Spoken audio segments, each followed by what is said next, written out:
Halo, kembali lagi di channel Otamega TV, membahas seputar manga dan manhwa. Kali ini Mimin akan membahas manhwa yang berjudul Master Kekuatan Spiritual. Jangan lupa like dan tekan tombol subscribe-nya. Kita lanjut ke alur ceritanya.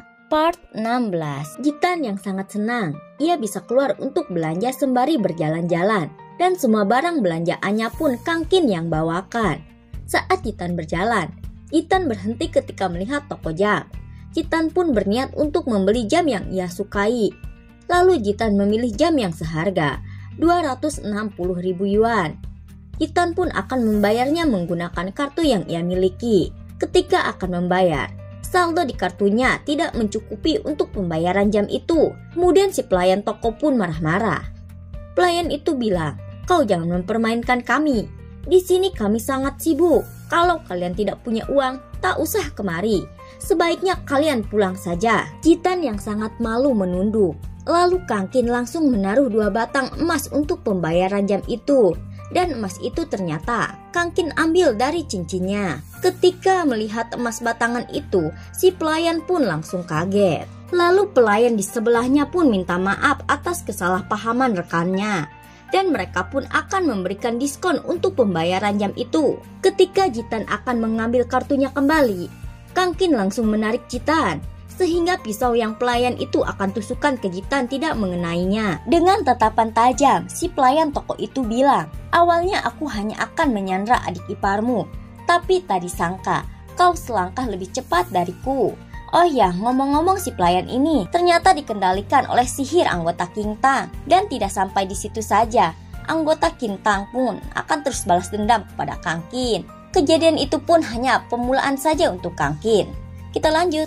Tak lama sihir itu menghilang dari tubuh pelayan itu. Kemudian pelayan toko itu pun langsung tewas. Dan di tangannya pun terdapat stempel King Tang. Tak berselang lama, polisi yang Jitan panggil datang. Ketika polisi itu melihat stempel King Tang, polisi itu sangat terkejut. Polisi itu pun bilang, "Anak muda, kau sangat beruntung. Kalau tidak, kau pasti yang akan terbaring di sana." Polisi melihat keduanya baik-baik saja. Polisi pun meminta Kangkin untuk ikut ke kantor polisi untuk memberikan keterangan. Selesai dari kantor polisi, mereka pergi menuju ke arah pulang. Jitan yang sangat gugup dan bingung mau berkata apa. Tak lama mereka berdua berhenti, sembari bersamaan bilang ada yang ingin keduanya bicarakan. Kangkin pun meminta Jitan yang mengatakan duluan. Jitan pun akan mengungkapkan perasaannya ke Kangkin. Tapi Jitan gugup sehingga Kangkin mengira Jitan tak enak badan. Jitan pun tak habis pikir mengapa dirinya tidak bisa berkata apa-apa. Padahal sebelumnya ia tidak pernah seperti itu. Dan dulu pun Jitan sangat membenci Kangkin. Dan tak mungkin kan ia mengungkapkan karena ia sadar Kangkin itu kakak iparnya. Setelah itu Jitan langsung mengalihkan dan bertanya balik apa yang ingin Kangkin katakan. Kangkin pun bilang ia akan mengirimnya ke Amerika untuk belajar. Dan situasi di sini pun tidak memungkinkan untuk adik ipar Jitan karena banyak orang yang ingin mencelakainya. Kangkin pun tidak akan bisa menjaga semua orang yang ada di sekitarnya. Kangkin juga akan segera menyembuhkan ayah dan ibu. Setelah itu, mereka akan pergi ke Amerika untuk berkumpul bersama Jitan. Lalu Jitan bertanya, bagaimana dengan kakaknya Mbak In? Kangkin bilang, ia akan mengurus kakaknya karena Mbak In adalah istrinya. Jitan frustasi dan sangat menyedihkan ketika mendengar ucapan kakak iparnya itu. Kangkin pun mencoba menghibur dengan bilang, ia akan segera menjemputnya kembali.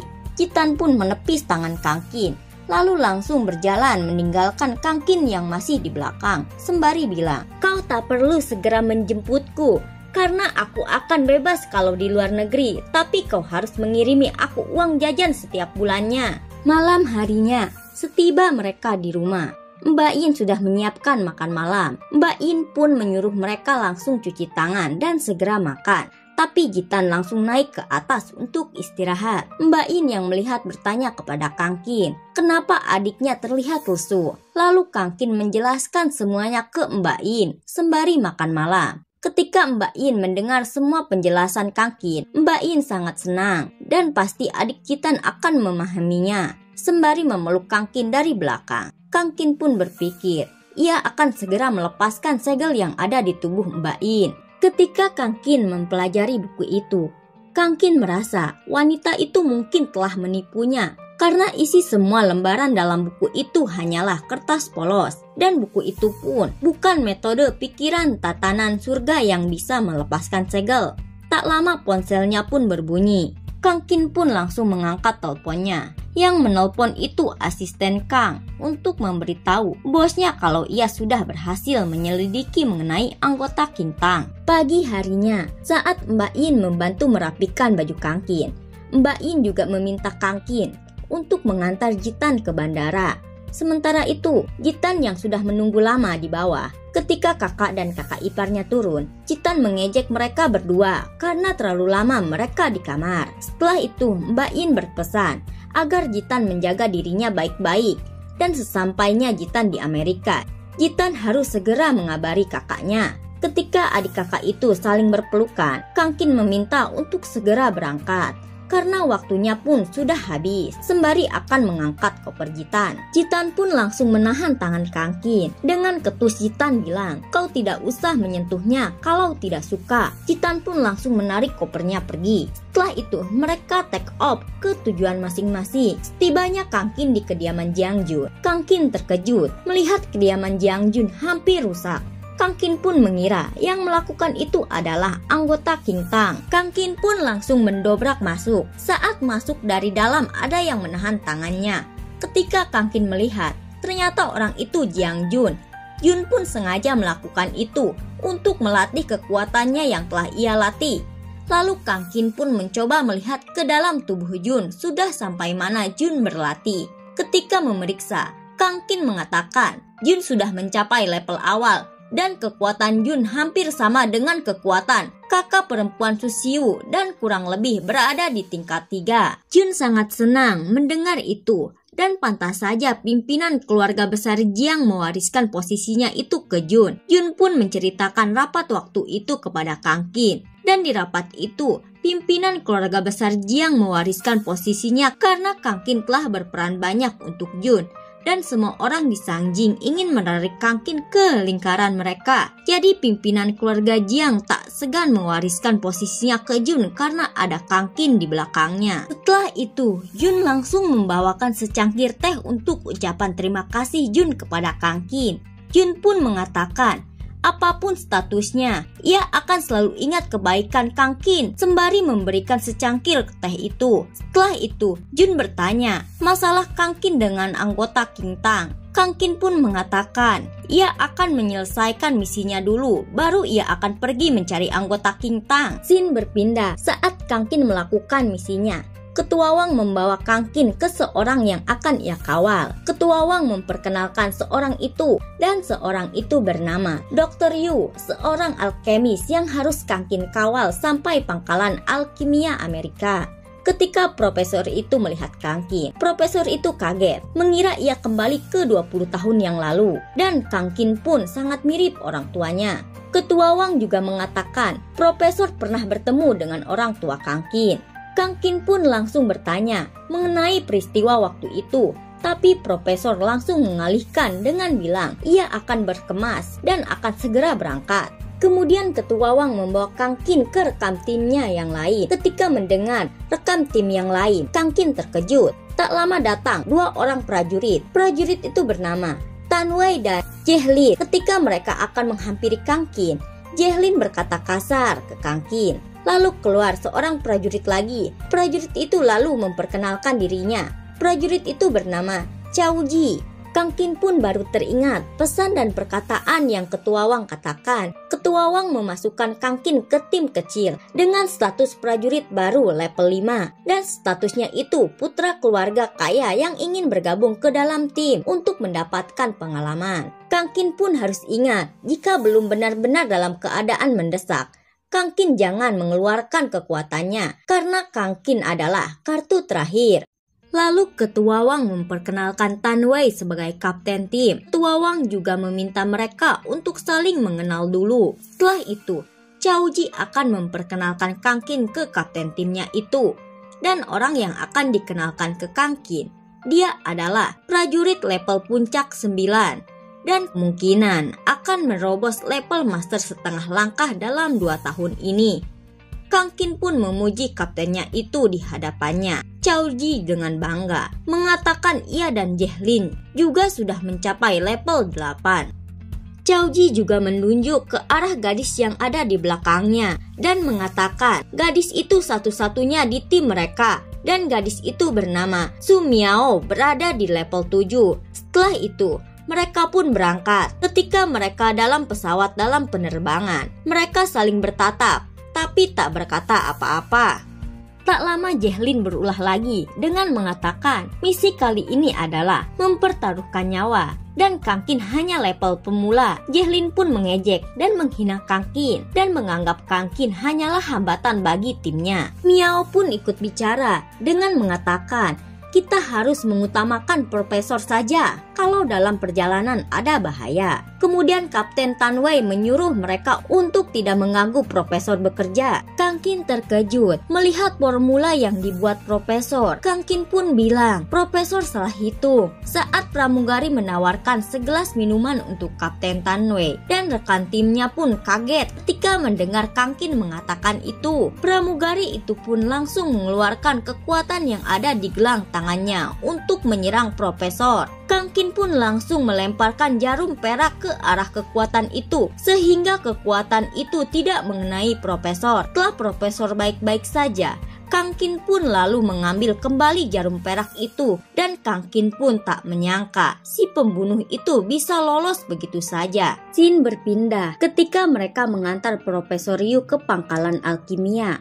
Tiba-tiba Kapten Tan Wei menyuruh cepat berhenti. Jehlin pun langsung menginjak remnya dan mobil yang mereka kendarai langsung berhenti. Kemudian keluar seorang pria dan sekelompok temannya. Pria itu bernama Luyan, prajurit level 9. Sekelompok orang itu sengaja mengikuti Profesor Yu untuk membunuhnya. Kapten Tan Wei yang melihat Luyan tak menyangka rumor mengenai dirinya itu benar, bahwa ada semacam organisasi yang dibuat oleh militer yang Xia dan sekelompok organisasi itu menyerang lembaga penelitian demi mendapatkan sesuatu. Luyan pun yang mendengar itu tersenyum. Setelah itu Kapten Tan Wei kalah diserang Luyan. Kapten pun meminta Kang Qin kabur bersama profesor. Kemudian Kang Qin langsung mengeluarkan kekuatannya. Lalu Kang Qin akan menyerang mereka sembari bilang, militer yang Xia yang hebat selama ribuan tahun ini ternyata memelihara sekelompok berdebah yang tak tahu terima kasih. Luyan terkejut melihat Kang Qin berada di level master setengah langkah. Kang Qin pun langsung menyerang Luyan dengan menggunakan kekuatannya sampai Luyan tewas.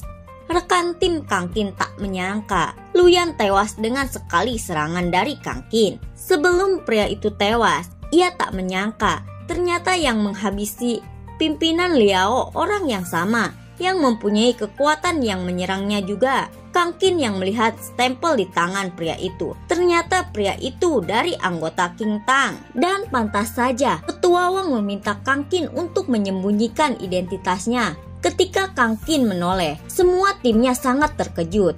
Kang Qin berada di level master setengah langkah. Kang Qin pun sengaja berpura-pura dan tak tahu apa-apa kalau dia memiliki kekuatan itu. Setelah itu, Kapten Tan Wei mewakilkan ia dan rekan timnya untuk meminta maaf karena telah memandang rendah dan berprasangka buruk terhadap Kang Qin. Kemudian Kang Qin bertanya, misi kali ini terlalu berbahaya. Kenapa harus keluar negeri untuk penelitian? Lalu profesor menceritakan kejadian beberapa tahun silam ketika uji coba obat pil Ningseng yang timnya lakukan oleh profesor beserta rekannya. Dalam tahap pengujian, obat pil itu belum bisa menjamin tingkat keberhasilannya 100%. Dan uji coba obat itu dilakukan kepada seorang ketua militer yang bernama Wang Huang. Dan setelah seminggu kemudian, Ketua militer Huang berhasil menembus level 6 dan para peneliti pun sangat senang berhasil membuat penerobosan besar pada obat itu setelah usaha penelitian mereka selama beberapa tahun. Tapi tidak hanya sampai di situ, Ketua militer Huang meminta pil itu lagi ke profesor untuk meningkatkan kekuatannya sampai menerobos ke level 9. Karena Ketua militer Huang akan menghadiri pertemuan bisnis di Amerika, ia pun harus segera meningkatkan kekuatannya. Setelah itu, Profesor memberikan pil itu lagi, dan semenjak itu, Profesor sangat menyesal. Ia tidak membujuk untuk memberhentikannya. Profesor pun sungguh tidak menyangka efek obat itu membuat Huang tewas. Di penelitian selanjutnya, Profesor mendapatkan masalah. Tingkat keberhasilan pil itu hanya sekitar 50% dan tak lama, lembaga penelitian itu pun terkena ledakan. Lalu Profesor melihat petunjuk formula untuk menyempurnakan obat pil itu, dan ternyata obat pil itu akan sempurna jika menelitinya di tempat yang penuh energi spiritual yang ada di Amerika. Profesor pun bilang, setelah kejadian itu, demi rekan-rekannya yang sudah meninggal dan demi tidak terjadi korban lagi seperti Wang Huang, ia pun berjanji harus berhasil meneliti pil Ningseng itu dengan sempurna. Profesor itu juga bilang, kita pun sudah berada di dekat tempat tujuan dan kemenangan pun sudah di depan mata. Profesor itu pun menjanjikan jika ia berhasil membuat pil itu dengan sempurna, maka mereka akan menjadi salah satu petarung terhebat di dunia. Tiba-tiba muncul seorang pria yang akan menyerang Profesor menggunakan kekuatannya. Kang Qin pun langsung melindungi Profesor dengan menghadang dan menyerang balik menggunakan kekuatannya. Pria bertopeng itu bilang, "Yu Qian, berapa banyak orang lagi yang mau kau bohongi?" Kang Qin dan Profesor Yu terkejut mendengar itu. Profesor Yu pun menunjuk dan mengira orang itu pun sudah mati. Pria itu pun mengatakan, "Kalau bukan karena bocah ini, mungkin aku sudah mati," sembari menunjuk ke Kang Qin. Pria bertopeng pun mengatakan bahwa pimpinan memanfaatkan Kang Qin untuk menyelesaikan penelitian orang tuanya waktu itu, dan semuanya pun telah direncanakan. Kang Qin tidak tahu ucapan yang dikatakan pria itu benar atau tidak. Namun Kang Qin berterima kasih pada pria itu karena pria bertopeng itu pernah memberikan kekuatannya waktu itu. Kang Qin pun sudah berjanji kepada seseorang ia akan melindungi Profesor Yu dan tidak akan membiarkan siapapun menyakitinya. Setelah itu, pria bertopeng pun membuka topengnya dan akan memberitahu kebenarannya kepada Kang Qin. Profesor terkejut melihat wajah pria itu cacat dan sangat seram. Wajah pria itu pun begitu karena ulah Profesor Yu. Lalu Profesor Yu menunjuk Qin Badao ke pria itu sebagai pengkhianat militer dan Profesor pun menyuruh Kang Qin untuk membunuhnya. Kang Qin yang mendengar Profesor menyebut Qin Badao ke pria itu, ia terkejut dan teringat memori masa lalunya, di mana ia waktu kecilnya dirawat dan dilatih seni bela diri oleh kakek yang bernama Qin Badao itu.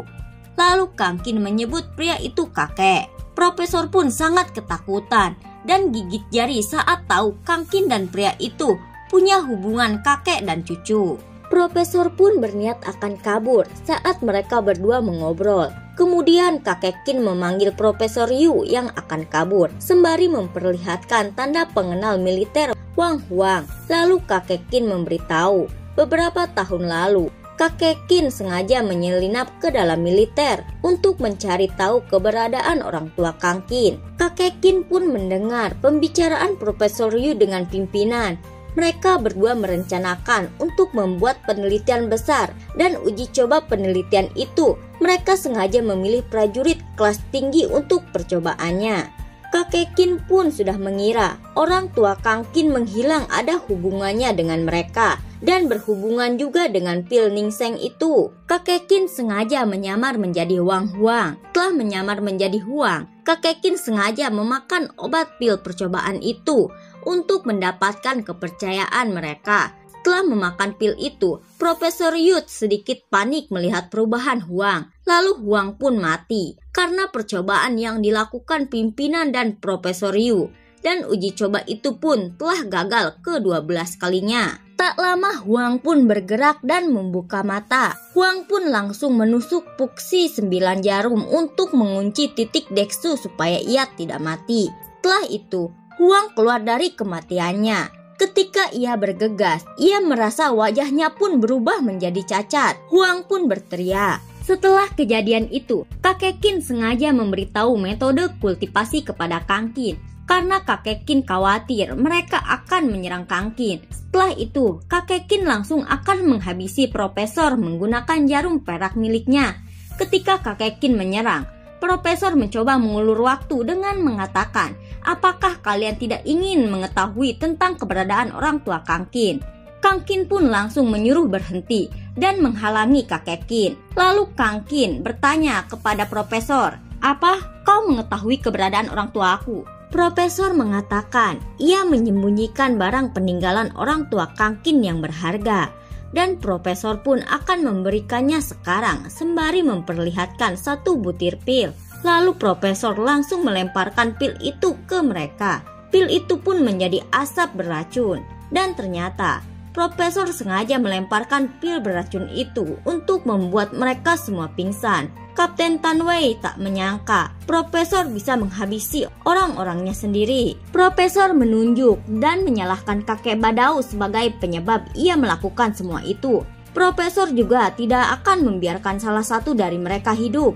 Tapi sebelum mereka dihabisi, Profesor akan menjadikan mereka sebagai bahan percobaannya. Kakek Badao pun sudah mengira dan mengatakan, kau tak pantas membuat pil, tapi kau lebih cocok membuat racun. Profesor yang mendengar itu sangat kesal dan berteriak mengatakan, aku adalah seorang alkemis, bukan seorang pembuat racun. Dan pada kenyataannya, Profesor Yu selalu gagal dalam percobaan membuat pil. Dan saat obat pil itu ditingkatkan dosisnya dan menggantinya dengan obat keras, pil itu pun malah berhasil menjadi sebuah racun. Profesor pun sangat marah sembari menginjak-injak kepala Kang Qin dan mengatakan mengapa ia selalu gagal. Namun orang tua Kang Qin malah selalu berhasil dalam percobaannya. Setelah itu, Profesor pun sangat senang, merasa dirinya telah mengalahkan mereka semua. Ia pun bangga. Dirinya masih dihargai oleh organisasi sebagai seorang alkemis. Tak lama Kang Qin pun bangun menggunakan kekuatannya. Kakek Badao yang melihat itu merasa kekuatan spiritual dalam tubuh Kang Qin meledak dengan cepat dan telah menembus tekanan gas racun. Kang Qin pun langsung mengeluarkan seluruh kekuatannya sampai Profesor pun tak melihat Kang Qin di hadapannya. Ketika Tan Wei dan Profesor Yu melihat Kang Qin di atas, mereka tak menyangka Kang Qin sama sekali tidak kenapa-napa. Kang Qin pun langsung menghajar Profesor sampai tewas di tempat. Setelah itu, Kang Qin membantu rekan timnya bangun dan mengatakan seharusnya racun ini tidak sulit untuk dikeluarkan dan sulit dipercaya. Kita hampir terbunuh oleh orang yang kita lindungi. Ketika mereka akan pergi, kakek Badao pun sudah tak ada, pergi tanpa meninggalkan jejak. Mereka pun langsung pulang dan akan melapor kepada atasannya. Sampai di sini dulu alur ceritanya dan tunggu kelanjutannya. Sampai jumpa.